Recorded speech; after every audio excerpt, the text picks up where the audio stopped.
जय श्री गणेश। नमस्कार, मैं आचार्य संजय द्विवेदी। मेरे समस्त प्रबुद्ध दर्शकों का मेरे चैनल पर हार्दिक स्वागत है।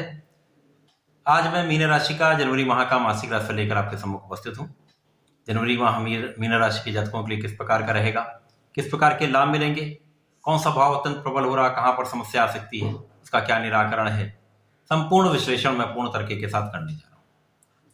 यह राशिफल आपके चंद्र राशि पर आधारित है। जिन जातकों का मीन लग्न है उनको भी राशिफल अवश्य देखना चाहिए। 1 जनवरी को जो ग्रहों की स्थितियां वो इस प्रकार होंगी। लग्न में ही गुरुदेव बृहस्पति होंगे, द्वितीय भाव में राहु के साथ चंद्रमा होंगे, तृतीय भाव में मंगल का गोचर चल रहा होगा जो कि वक्री अवस्था में होंगे तथा इसी माह में मार्गी अवस्था में भी आ जाएंगे। आपके अष्टम भाव में केतु का गोचर होगा। दसम भाव में धनु राशि में बुध के साथ सूर्यदेव होंगे तथा एकादश भाव में शनिदेव के साथ शुक्राचार्य का गोचर चल रहा। इसके पश्चात इस माह में 3 महत्वपूर्ण परिवर्तन होंगे, जहां पर सूर्यदेव मकर राशि में प्रवेश कर जाएंगे, जहां पर मकर संक्रांति होगी, तथा सबसे महत्वपूर्ण सबसे बड़ा परिवर्तन जो है वो शनिदेव का है। शनिदेव 17 जनवरी को मकर राशि को छोड़कर अपनी मूल त्रिकोण कुंभ राशि में प्रवेश करेंगे। 17 जनवरी से ही मीन राशि के ऊपर 7.5 का प्रभाव प्रारंभ हो जाएगा। इसी प्रकार से 22 जनवरी को शुक्राचार्य का राशि परिवर्तन आपके एकादश भाव से द्वादश भाव में हो जाएगा, जहां पर शनिदेव तथा शुक्राचार्य की आपसी युति प्रारंभ हो जाएगी। ये संपूर्ण ग्रह स्थितियां हैं। प्रारंभिक स्थिति से ही आपकी लग्न अत्यंत बलवान है, जहां पर गुरुदेव बृहस्पति स्वयं केंद्र के भाव में लग्न में विराजमान है। हंस नामक एक प्रबल राजयोग का निर्माण हो रहा है, जहां पर आपको संपूर्ण रूप से समृद्धिशाली गुरुदेव बृहस्पति बना रहे हैं। यहाँ पर आपके ज्ञान का भाव भी प्रबल हो रहा है। आप बहुत प्रभावी भी होंगे, आपका मान सम्मान भी बढ़ेगा। यहाँ पर आपको सुख संपत्ति का भी लाभ मिलेगा। यहाँ पर आपके ज्ञान का भाव प्रबल होगा, आपके प्रज्ञा का भाव प्रबल होगा, शिक्षा का भाव प्रबल होगा। तो संपूर्ण प्रकार से ये आपके लिए अत्यंत शुभ समय है। स्वास्थ्य समस्याएं कम से कम होंगी।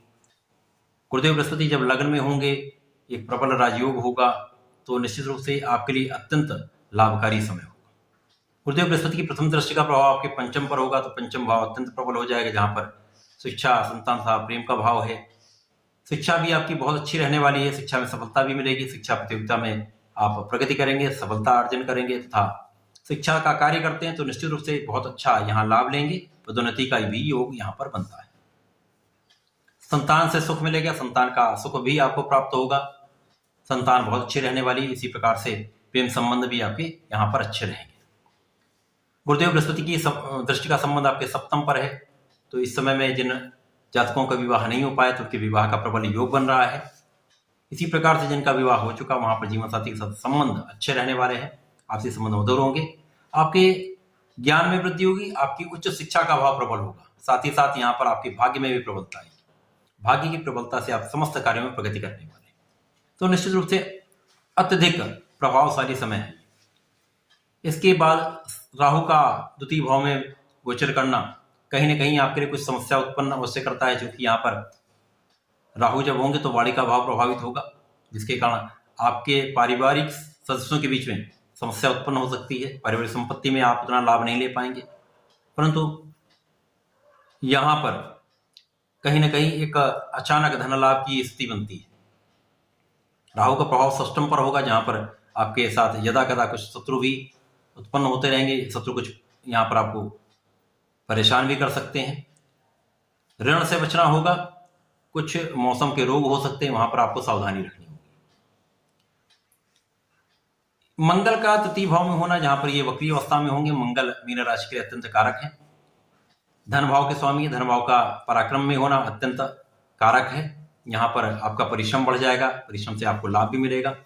मंगल पराक्रम के स्वामी होकर पराक्रम के भाव में है। यहाँ पर इनकी सीधी दृष्टि का प्रभाव आपके भाग्य पर है।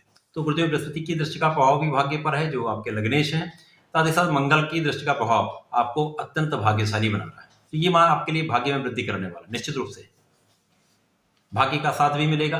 आपके कार्यों में प्रगति भी होगी। साथ ही साथ आपके कार्यक्षेत्र में निश्चित रूप से निरंतरता आएगी। कार्यक्षेत्र में आप प्रगति भी करेंगे। कार्यक्षेत्र में यहाँ पर गुरुदेव बृहस्पति का चतुर्दशम का संबंध अपनी ही राशि के साथ, जहां पर सूर्य बुध हैं, तो प्रबल रूप से आपके ज्ञान का भाव भी प्रबल होगा। आप बहुत कुशाग्र हो जाएंगे, बहुत कैलकुलेटिव हो जाएंगे, सोच समझकर निर्णय लेने वाले होंगे। शासन प्रशासन में बहुत अच्छी प्रगति आप करेंगे। साथ ही साथ पूरे प्रशासन का सहयोग आपके साथ रहेगा। यहाँ पर पदोन्नति का योग भी बनेगा। कार्यक्षेत्र में बहुत सफलता प्राप्ति करेंगे। आपके मान सम्मान में बहुत वृद्धि होगी। अब यहाँ पर मंगल का योग सूर्य के साथ आपको महापराक्रमी बना रहा है, साहसी बना रहा है। तो आप कोई भी निर्णय लेने से डरेंगे नहीं। जो निर्णय आपको अच्छा लगेगा, जो सबके हितकारी होगा, वो आप लेंगे तो निश्चित रूप से आप सफल भी होंगे, आपका मान सम्मान भी बढ़ेगा। इसके पश्चात सूर्यदेव का परिवर्तन एकादश में हो जाएगा। सूर्यदेव एकादश में अच्छा फल देंगे, जहां पर संतान के भाव को प्रबलता देंगे। साथ ही साथ यहाँ पर शिक्षा का भाव अत्यंत प्रबल हो जाएगा। सरकारी नौकरी का योग बनेगा।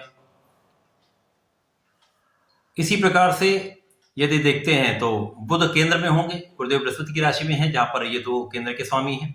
तो निश्चित रूप से आपका कार्यक्षेत्र तो 100% बहुत प्रभावशाली रहेगा ही। व्यापारिक कार्यों में आपको सफलता निश्चित रूप से बड़ी मात्रा में मिलेगी। जो लोग व्यापारी गण हैं उनके लिए अच्छा समय, प्रबल धन अर्जन का समय।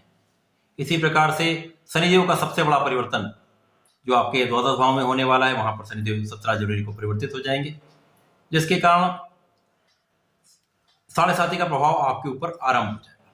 परंतु यहाँ पर लग्न की प्रबलता है, शनिदेव भी यहाँ पर समभाव में है। इसी प्रकार से तात्कालिक मैत्री में होने के कारण मैत्री भाव में आ जाएंगे, तो कहीं ना कहीं ये आपको सपोर्ट करेंगे, तो आपके धन के भाव को प्रबलता देंगे। यद्यपि यहाँ पर धन बहुत बड़ा संचय आप नहीं कर पाएंगे, परंतु धन का भाव निश्चित रूप से प्रबल होगा। यहाँ पर आपके शत्रुओं का विनाश शनिदेव निश्चित रूप से करेंगे, ऋण से बचाएंगे, आपके रोगों से आपको मुक्त करेंगे। यदा कदा कुछ स्वास्थ्य समस्याएं रहेंगी, जहां पर आपको नियंत्रण रखना होगा, सावधानी आपको अवश्य रखनी। शनिदेव का प्रभाव आपके भाग्य को भी प्रबलता देगा। तो ये निश्चित रूप से ये समय आपके अनुकूल रहने वाला है। शुक्राचार्य भी जब द्वादश में आ जाएंगे तो ये आपके प्रेम संबंधों में वृद्धि करेंगे, आपके ऐश्वर्य में वृद्धि करेंगे, धन का भाव प्रबल करेंगे। साथ ही साथ यहाँ पर कहीं ना कहीं यहाँ आपको अपने विलासिता से, अपने किसी भी चीज के एक्सेस से बचना होगा।